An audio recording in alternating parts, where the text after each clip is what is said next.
All right. Sorry for the delay. Thanks for bearing with me. Hey, Mike. Always good to see you, man.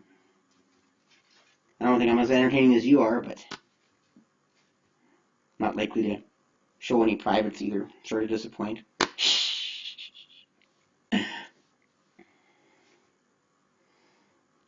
All right. Looks like we're live on YouTube as well. And we're roaring and ready to go. What's up, everybody? This is Danimal, Daniel Jobber, and we are live with Jobbing Out with Daniel Jobber, the 205 Live, and the WWE Cruiserweight Report. Wow, what a night. Great episode of SmackDown before this, where we had,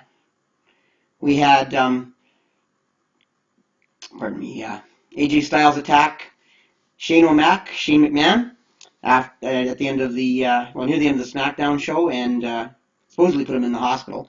And then, of course, Daniel Bryan ends up firing AJ Styles, which, got me kind of hoping that maybe Stephanie McMahon might hire him next week on Raw and set up a Raw versus SmackDown. Ooh, scared me for a second there. I froze up. Ooh, I am freezing up quite a bit. Anyways, pardon me for the, it's just on YouTube. Anyways, that's setting up a Raw versus SmackDown, brother versus sister feud. But it looks like it was only, as we figured, a show that Shane McMahon came on later and right at the end of Raw quickly announced that AJ Styles had an opponent for WrestleMania. So we assume that the Daniel Bryan and him actually on Talking Smack they talked about it too, that Daniel Bryan is going to have to hire him back by Shane McMahon's orders, and they're going to have that match at WrestleMania. So doubt AJ Styles going to Raw. Disappointing, but it's what it is. I'm just going to have to keep settling for AJ Styles on the SmackDown roster. Who knows? Maybe during the draft next year we'll see some shakeups there. So anyway, that was really good, and of course, the other big part of SmackDown. They set up a bunch of different matches tonight. That was probably the biggest. But anyways, it was a pretty good SmackDown show. But let's get to our topic here. The Cruiserweights. Another exciting week of the Cruiserweights. This Daniel Jobber here. I want to be the Duke of the Cruiserweights. So yeah, that's what we're going to attempt to do here. So first off, we're going to start off at NXT. Last week we got a little bit of a surprise. So TJ Perkins was able to have a match welcoming back Shinsuke Nakamura back to NXT from his supposed injury from the hands of the glorious Bobby Roode. So that was good to see him back. And TJ Perkins, man, he put on a pretty good show. What's the notes I made about that match? A lot better than I expected. And TJ Perkins actually didn't get a really warm welcome, surprisingly. The crowd really treated him like, mostly played applause. I mean, there was no floor screens to have his Nintendo floor walk-in he usually does there. So basically just him walking on a bare floor doing his Ultimate Fitness Championship kind of moves. And the crowd really just gave him played applause. Not really very into him to start. Of course, Nakamura, the house always brings the house down. He comes out with his epic theme song and epic entrance. But anyways, it was actually a pretty darn good match. Really, TJ Perkins got to show a lot of his athleticism. One of the highlights that I noted that, at first I urge you to go see this match. It really shows off, TJ Perkins' potential and athletic ability. One of the moments I really want to note is TJ Perkins' springboard ability really came through in this match. He did a springboard DDT I really liked, just basically almost like a la AJ Styles, and just planted Shinsuke Nakamura's face right into the mat. Beautiful. A very gorgeous attack. And it was pretty early on. And after that, they did a lot of submission moves back and forth on the ground. It kind of slowed the match down. A lot of technical stuff between the two. And of course, obviously, after that, a little more. And then Nakamura hits Kinshasa and wins the match. So that's pretty much what you expect. And it was a great way to see Shinsuke Nakamura to get back in NXT, and it was a great way to give T.J. Perkins a chance to showcase himself in a different light than on all the cruiserweight shows. So anyway, that was a good way to get the cruiserweights off to a good start this week. Then we have main event, and as usual, main event. The second match is a cruiserweight match, and this week was a pretty good one actually, surprisingly good in some ways. We had Jack Gallagher and Mustafa Ali, the new coming on babyface, against Tony Nese, the premier athlete, and the Scottish Supernova Noam Dar, and of course Alicia Fox at his side. So Gallagher got mostly polite applause, surprisingly, whereas last week he was getting a little more of a, you got the biggest pop, I thought. But Mustafa Ali, I guess it was in Chicago, in his hometown, and in the hometown crowd gave him some pretty good appreciation, especially when they announced he was from Chicago, Illinois, and as he came out, he definitely had the biggest ovation from the crowd as he came in. And with Jack Gallagher is just stealing the show these days with his funny antics early on in most of his matches. It's like where they script the early part of the matches are probably the best of the entire match. So early on, he starts off with his corner headstand that he does, where his body's all firm and straight up in the air, and then Noam Dar comes to attack him in the corner, and he points his leg down at him and basically scares him off, and you see Noam Dar backing off. And then Noam Dar gets frustrated and walks over and tags in Tony Nese, and Tony Nese comes out, and Jack Gallagher's still in his corner handstand there, and Jack Gallagher does the leg waving thing to scare him off as well, and he backs off, and he's getting frustrated. So finally, they decide to make a plan. He tags back in Dar, and they run at him together, and that's where the fun begins. Jack Gallagher springboards from the handstand over top of them, lands on the other side. Dar and Nese turn around and try to do a double clothesline. Gallagher ducks and slides underneath, rolls out of the ring, which is actually quite surprising. It was almost a heel move, and they turn around and look at him and then almost seem in surprise. And all Jack Gallagher does is, "Hey guys, look behind you." And there comes Mustafa Ali with a big two-legged attack from the top rope, nailing both guys into the ground. Oh, earlier than that, it was glorious to steal a little line from Bobby Roode there. Beautiful. And the crowd had a good pop over it, and it was just a really entertaining way to get a tag team match off. So I was very impressed with the beginning of this match. It definitely lived up to the entertainment that some of the matches on main event, try to do, seeing as they're not usually featuring main event superstars very often. So anyways, that was just a great way to start the whole match off. And of course, the Chicago crowd was still behind Ali quite a bit the whole match. So what else did I have for notes for this match? It was a decent tag team match. Gallagher sets up the win, anyways. Pretty much back and forth. Like I said, the crowd mostly behind the hometown boy there. Anyways, later on, Gallagher sets up the win with a signature headbutt and his corner drop kick onto Noam Dar. And he sends Nese out of the ring with a vicious headbutt too. And you have to kind of give him a break. If you slow it down, you kind of see Jack Gallagher's head hitting the chest of the guys. But of course, they have to keep their guys safe in WWE, and they can't. The concussion protocol forces them to be safe. So, but it happens so fast, you just let yourself enjoy the match. It looks like a headbutt, so you enjoy it. And anyways, he headbutts Tony Nese, and he rolls out of the ring, and Jack Gallagher acts all groggy and things from all the headbutts he does, and he falls down and rolls out of the ring, leaving Mustafa Ali to go to the top turnbuckle and hit his inverted 405 splash from the top turnbuckle onto Noam Dar, getting the victory for the team, and a loud pop from the Chicago crowd, happy that their hometown boy won. Just all in all, a pretty dang good, entertaining match for a main event. It was fun. It's a typical main event. They give opponents a bit more time to work on a main event than they do on some of the other matches, especially on Raw, where they're kind of rushed a little bit. And of course, because they only have 2 matches on the show, which really helps a lot. I mean, this match really shows Mustafa Ali coming out as a babyface and really coming on as a potential fan favorite. He could really go somewhere in the Cruiserweight Division. It's good to also see another babyface that wasn't so big in the tournament coming on and being entertaining. So that was Superstars, main event. Superstars is no more as of 205 Live. Took its place on the WWE Network.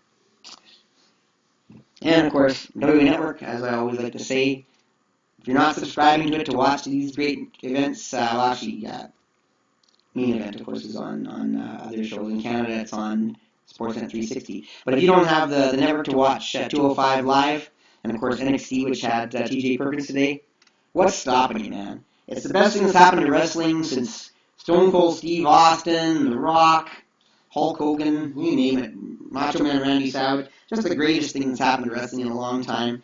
Tons of entertainment. You couldn't get enough watching this if you watched it 24/7. You'd never run out of content for ages. All this for $11.99 in Canada. You just can't beat it. And if you even think of trying to steal the programming, shame on you, because really, when you get that kind of entertainment, it's worth $11.99 a month, and it's worth supporting top-notch entertainment. We've only, there's time we had to wonder if we were going to get it in Canada, and here we have it, and it's a chance to celebrate wrestling of all different types, and especially WWE. So yeah, if you're not subscribing, subscribe. Enjoy WrestleMania with your first month of $11.99. WrestleMania 33! And of course, anyone watching from the States, from America there, they for $9.99 a month, you get great entertainment, and you get your first month free. So basically, you're going to see WrestleMania for nothing if you sign up now. So how can you beat it? Anyways, there's my little plug for the WWE Network to show my support for what I love and believe in. So anyways, now we're going to go on to Monday Night Raw. And on that one, we had a couple of pretty good cruiserweight matches. First off, we had TJ Perkins and Akira Tozawa against the Brian Kendrick and Tony Nese, the premier athlete again, in a tag team action. And this was a surprisingly entertaining and high-paced match. Perkins and Tozawa using their flying, athletic moves most of the match, and of course Nese and Kendrick using a lot of their timely power, brutal moves, and of course a bunch of heel antics, as if you saw, you would have noticed. Tozawa did a nice suicide dive before the commercial break that got the crowd a little bit into it. But they really weren't overall all that into it, I have to say. But the most impressive part was TJ Perkins hitting his springboard attacks again, and once again his springboard DDT that he's starting to really come on with, and I find it really nice, almost basically showing some of the athleticism of AJ Styles, in a cruiserweight form. So I always enjoy it. A great performance, and was coming off that great match against Shinsuke Nakamura on NXT. Anyways, the heels win this one, surprisingly. Tozawa is gloating with his battle cry, with his ha, ha, ha, after sending his rival Kendrick out of the ring. And Tony Nese comes up from behind Perkins, knocking him into Tozawa. Tozawa flies to the bottom rope out of the ring, and Nese rolls up TJ Perkins, grabs a handful of tights, and he may have grabbed a little more of a handful than he wanted to. He kind of gave the Chicago crowd there basically a pretty good view of the Perkins moon. He gets the 3 count, and but yeah, any more tights there, and boy, the Chicago crowd would have really would have been really nuts in Chicago there. So. Either way, the Raw crowd didn't really seem to enjoy the match that much. They didn't really seem to be into it. And that's too bad. It was an entertaining match, lots of fun. But Monday Night Raw, there's a lot of other stuff, and it's a 3-hour show, and they knew they were in for a lot more entertainment. So, what can you say? Anyway, a little later on, we had the Raw debut, or at least in a long time, if not the official debut, of Austin Aries against Arya Daivari. And this was mostly a glorified squash match, I think, just to show off Austin Aries' abilities and talents to the crowd. Basically, right up to that, he got a pretty good pop from the crowd. They recognize him and appreciate him, which was good to see. Daivari only got a couple of moves in a couple of moments, nothing too much. It was mostly a glorified squash match, as they said. And then Aries was goes to the brutal attacks, and near the end even drops Daivari on his neck. And of course, the announcers, they played it up well, and then Daivari gets up on his feet all groggy from that, and that allows Austin Aries to hit with his rolling elbow, as they call it. It almost looks like a jackhammer, sort of. But just a vicious punch-like move where he's supposed to hit with his elbow. Basically knocks out knocks out Daivari, gets the easy 3 count, and the crowd gets a chance to cheer. And really, surprisingly, for such a short squash match, the crowd actually appreciated it quite a bit more than the first Cruiserweight match, even though I think the first one was actually quite a bit more entertaining. So, go figure. That was, the crowd, I guess, appreciated seeing the star power of Austin Aries over the athletic competition of Perkins and Tozawa. So anyways, that's all the preliminary, and now we get to the big show of the week for the Cruiserweights. 205 Live! And that was just basically on the air a few short hours ago. And a pretty good show tonight. Setting things up for WrestleMania and basically advancing other storylines, or other few storylines. So without further ado, let's get right into the 205 Live. So right off the bat, we have Neville coming out with a self-promo. Basically, and it's kind of funny because the place where 205 Live was where he actually was injured a year ago. And he mentioned to the crowd that was where he had been hurt. Sorry, I'm freezing up again. There we go. That's just really slow. Hope that's not going to be characteristic for the entire video on on YouTube.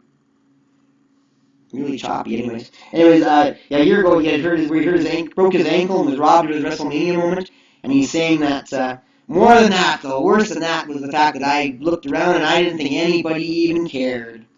And I realized that I was forgotten by everyone there. And of course the crowd's actually booing him and actually getting into the promo. And he goes, so I took action to remind everyone just how good I am. And that was, and of course I'm not doing Neville's accent. As I sometimes might. As King of the Cruiserweights! Not that I do it very well. But anyways, yeah, it was a pretty good promo. And then of course he continues on with, and now here we are again with WrestleMania season, and of course he says we have arguably the biggest main event in 205 Live history. Not that it's a long history. Because we have all 5 of these men all vying to share the ring with me at WrestleMania. And of course he names all 5 of the competitors in the Fatal 5-Way. And he goes, to join me at the ultimate thrill ride, as he calls WrestleMania. He says he's going to beat his opponent, no matter who wins. He's going to beat that opponent until they question their very existence, and until they regret their foolish ambition to ever challenge him, the King of the Cruiserweights. So anyways, that's a pretty good way to start off the show with Neville introducing the big main event of the show. And of course it's all about him at WrestleMania with who's going to face him. So anyways, then we have, he's finishing his promo. Out comes Mustafa Ali right beside him, and here's Neville gives him a dirty look as he walks to the ring. And we have Mustafa Ali against Drew Gulak, who we hadn't seen as much lately. It's good to see him. He still hasn't won a lot of matches, unfortunately. But anyways, at the beginning of the match, they actually shake hands, which is surprising to see so much of that on 205 Live, the sportsmanship rather than the typical heel antics of trying to shake hands and then, getting the cheap shot in. But anyways, Ali leads off with speed, agility, athleticism. He does his springboard head scissors. And sends Gulak. Gulak sells it really well. He basically rolls clear across the ring and out the ropes, and it was quite a funny moment. Actually, the way it happened was pretty smooth, but yeah, definitely a pretty good selling job by Drew Gulak there. And he goes out the ropes, and then of course Ali does a springboard backwards moonsault from the second or third, I think it was the second turnbuckle, onto Gulak, and the crowd actually gives him a pop for this, so it was good to see the crowd getting into it and cheering a little bit. Gulak countered with some brutal power maneuvers, including a gory special submission type move that he does. That was, I almost wanted to call it a crucifix because of the way he had his arms bent, but I don't think that's quite the same as the typical crucifix anyways. The announcer took time to remind us how for the TV audience, how sadistic Gulak is, trying to sell up his characters. They don't really have him on all that much. And of course they want to build up as a little bit of a heel to help put over some of the baby faces in these kind of moments. Mustafa comes back with a roll through the ropes neck breaker that he does. He rolls through the ropes and he kind of corkscrews into a neck breaker. Beautiful maneuver, totally smooth and just catches the guy off guard. And then he almost gets the win with this. And then short time later, Gulak does a false finish roll up. Doesn't get the 3 count there either.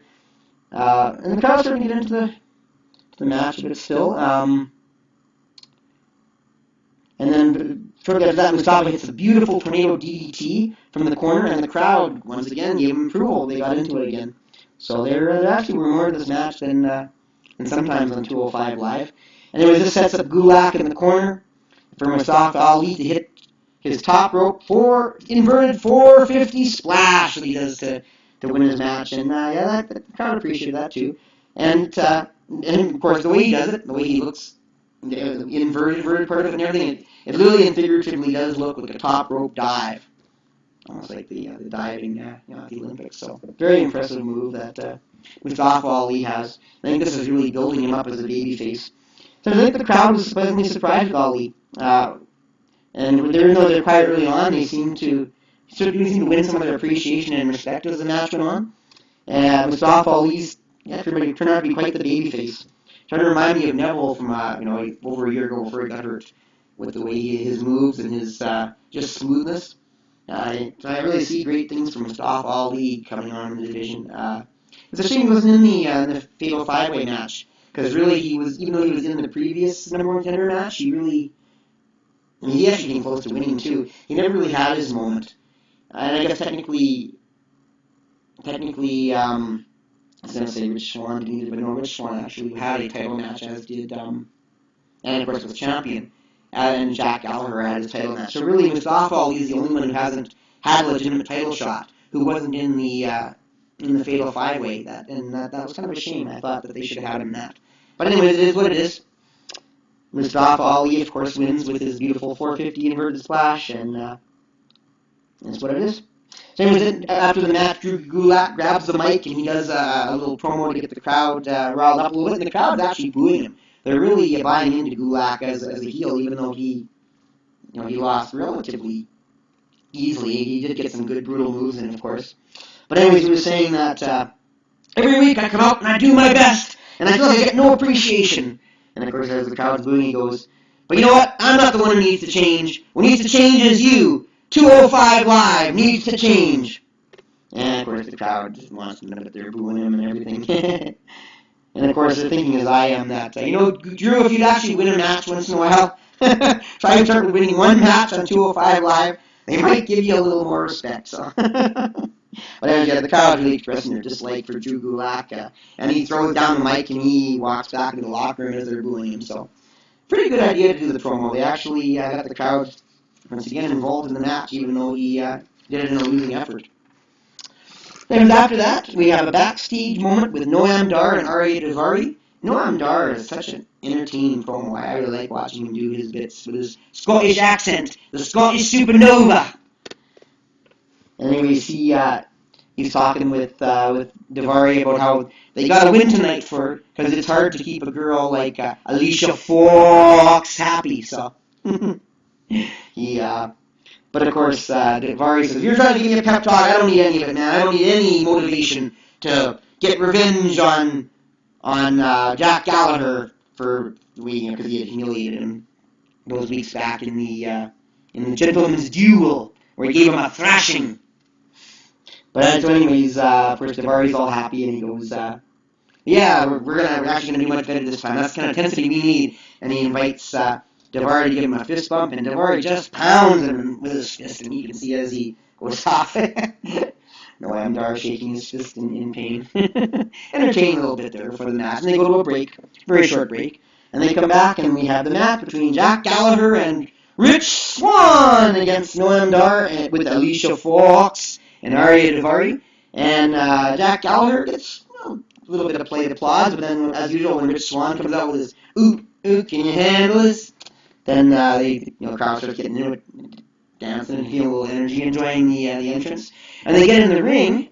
Jack Gallagher looks like, "I don't want any of this," but Rich Swann invites him, "Come on, man, let's bust some moves." And so they actually do a pretty cool in-ring, well-timed dance routine, and the crowd started getting into it a little bit too, enjoying the depth of Jack Gallagher's talents as he performs a little bit with Rich Swann. And then, of course, we have the match with Noam Dar and Arya Daivari.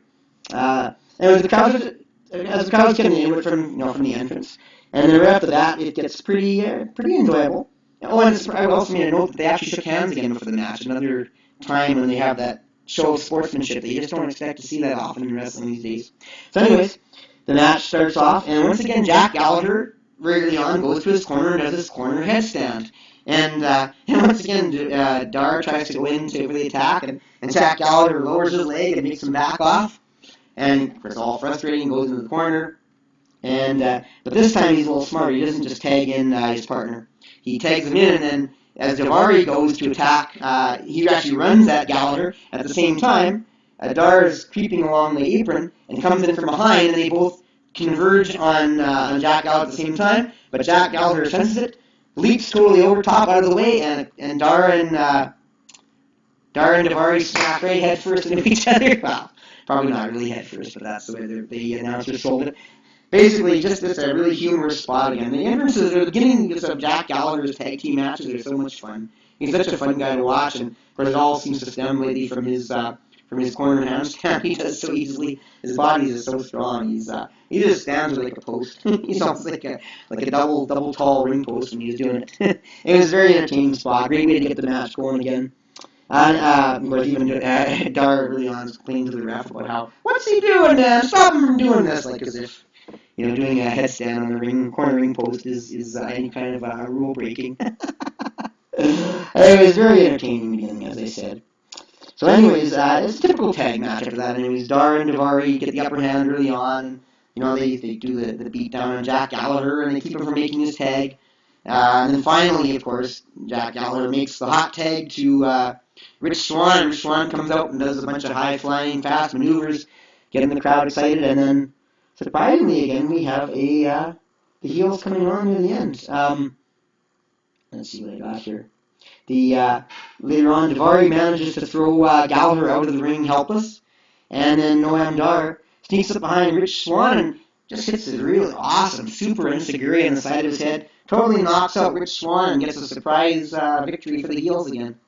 Another unusual heel victory, especially with against Jack Gallagher, who doesn't lose a lot of matches. So that'll see if that drops him in the power rankings when I do that later on this week. But anyways, Noam Dar gets the win for Alicia Fox, and of course he after the match he does his little promo telling Alicia Fox, the most important gifts are from the heart, and so my gift to you this week was winning this match.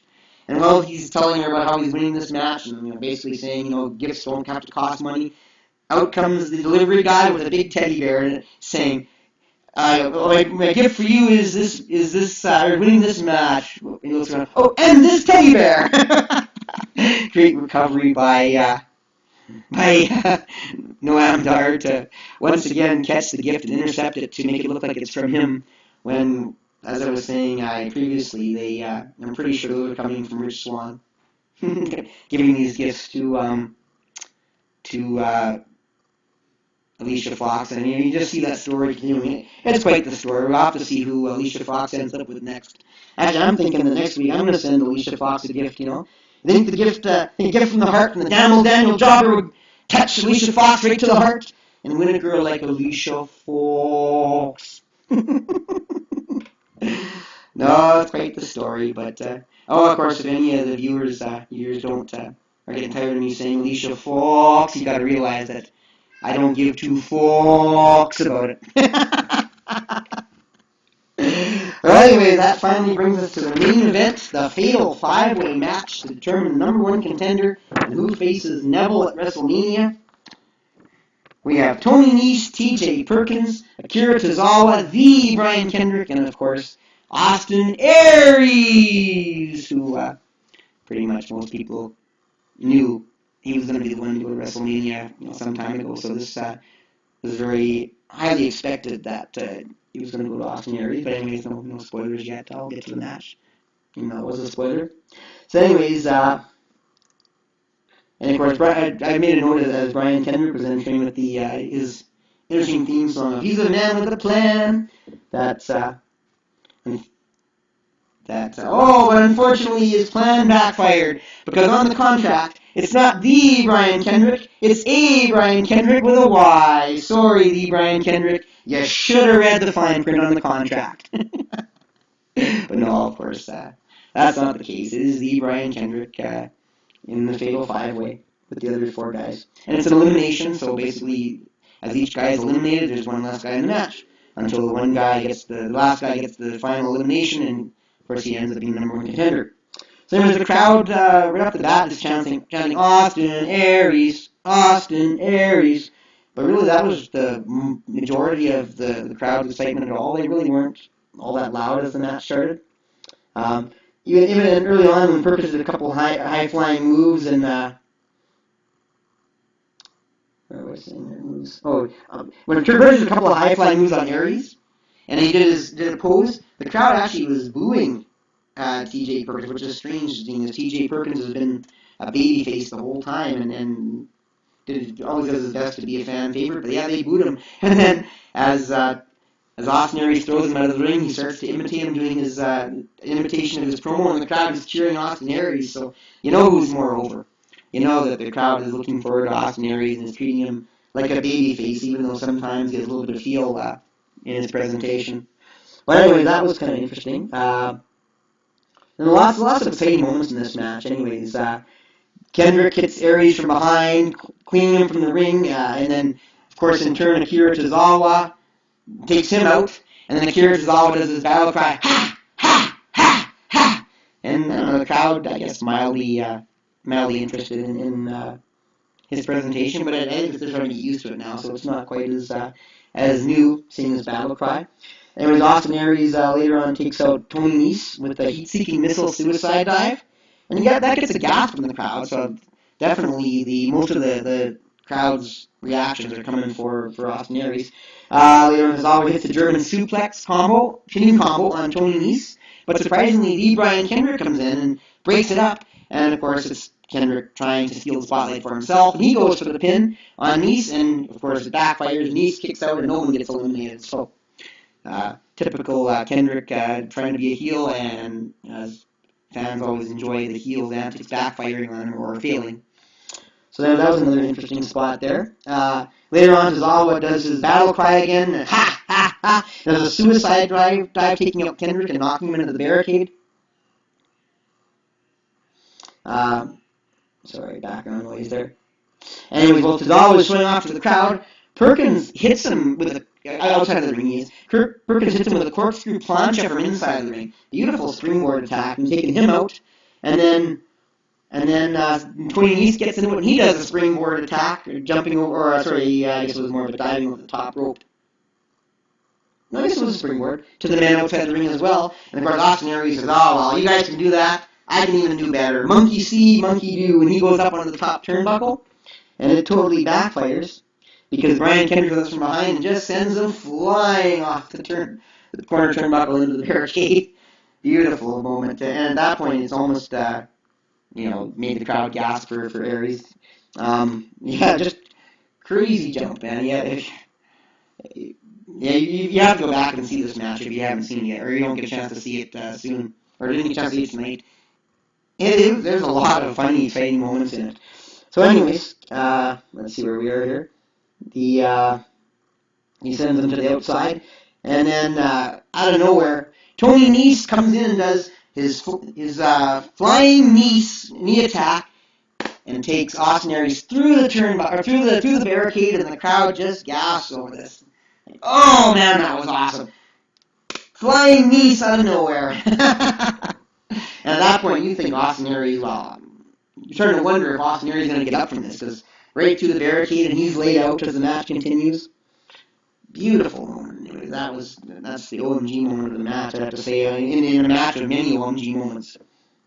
So anyways, then the elimination starts to begin. T.J. Perkins eliminates Tony Nese just a few moments later by tapping him out to his cross arm breaker.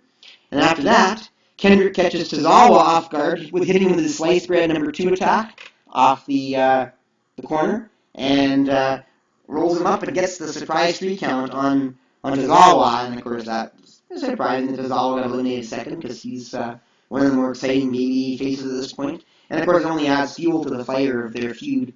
So that was pretty cool there. Hoping we see that feud on the pre-show of WrestleMania, because I think that would be pretty cool, seeing their feud come to a head there. Anyways, so that took care of the first two guys. Then Perkins and Kendrick are battling on the top rope, and then Aries comes out from behind on the apron and tries to, on the inside of the apron, and he tries to throw them off and grabs them both, and they all three kind of tumble down, and they all look like they take the worst of the bump. So it was just kind of another exciting moment where everyone's just getting into it. It's just becoming chaos at this point. Very exciting. And at this point, the crowd's starting to chant, "This is awesome. This is awesome." That was probably the only moment the crowd was actually really getting into the match, because they did spend a lot of time in between the exciting moments not reacting a lot. So anyways, Kendrick breaks up Perkins' attempt to hit his finisher, which always reminds me of the go to sleep sort of. And then Aries falls onto Perkins, and then Brian Kendrick jumps on top of both of them, and it's a double pin on Perkins, and that eliminates Perkins. And then we're down to Aries and Kendrick. And of course, Kendrick quickly transitions into the Captain's Hook finisher on Aries. And Aries, I don't know when Aries is going to tap out, but of course, TJ Perkins hasn't left the ring yet. TJ Perkins gets his revenge on Kendrick by breaking up his submission attempt. And then finally, Perkins leaves the ring. It's leaving Aries and Kendrick to battle for the final spot, or for the last two guys battling for the spot against Neville in WrestleMania. And later on, not very much longer, Kendrick puts the Captain's Hook again onto Aries versus the announcers, which is Tom Phillips still from SmackDown, because Ronaldo was unable to make it due to blizzard and unable to fly in. But anyways, he was once again saying, he's going to tap out, is Kendrick going to WrestleMania? And of course he doesn't. Slowly, Aries makes his way to the ropes, grabs the rope, breaks up the submission hold, and then as Aries, after Kendrick gets up from his failed attempt to get the submission, Aries throws Kendrick into the ropes and bounces off the ropes himself and hits his rolling elbow attack finisher to knock out Kendrick and get the 3 count, and be on his way to WrestleMania to face Neville for the Cruiserweight Championship. The crowd did give Austin Aries a bit of a pop after his victory. They did appreciate it, although, so again, disappointing crowds. Still coming on. Still haven't quite warmed up as much to the Cruiserweight division after SmackDown as you'd hope. But that's why they got to keep giving it their best and basically killing it in the ring every week, because right now the wrestling is really good, and the storylines and the performances, they're pretty good. I mean, I don't know why it's taking so long for some of the crowds to warm up to the Cruiserweights. I'm sure enjoying it. Enjoying my coverage of the Cruiserweight division. But anyways, they were quite overall quiet for the match, as I noticed. A little bit disappointing. But it was a good show, and did a good job of getting us at least warmed up to the Neville versus Austin Aries match at WrestleMania. And hopefully, once again, they're going to get the Tozawa versus Kendrick match at WrestleMania as well, hopefully on the pre-show, because that match, they've been building that feud for a while, and it's pretty good. And maybe they even find a way to have a spot on the show where, to follow up with Rich Swann, hopefully they're potentially stealing Alicia Fox away from Noam Dar. Although, maybe that'll even happen beforehand. That'll be another match at some point in WrestleMania. But they already have 12 matches that are likely to happen already, and probably more to come. So it's hard to say if they'll get a third Cruiserweight match. Most likely, the 2 best ones will be the Cruiserweight Championship and the match with Noam Dar and with Kendrick and Tozawa. But anyways, another good show at 205 Live. Hope you enjoyed my coverage. This is my second version. I plan to do this every Tuesday night. Maybe later on I may even do one where I react live to the show, or who knows where I take this. It really depends on you guys. If you'd like to see anything, of course, leave comments. Be sure to like this video if you're watching on YouTube, and of course subscribe to the channel. Because, as I always said, to watch my videos without liking and subscribing, that ain't right! So, anyways, this is Daniel Jobber. I hope you enjoyed the video. You did, like it, share it, let people know what you think. I sure enjoy doing this. As always, you can follow me at Daniel Jobber on Twitter, and of course Daniel Jobber as well on Instagram. I like to post some of my fun stuff on Instagram every now and again. And of course on Facebook, I have a page as well. And of course you can email me at, if you want to, at danimaljobber@gmail.com. But even feel free to leave comments in my YouTube videos, and that's fine too. Whatever you think, whatever you want to see, give me feedback. I always appreciate hearing from you. So, anyways, I'm going to wrap this up. Once again, this is Daniel Jobber. Jobber out.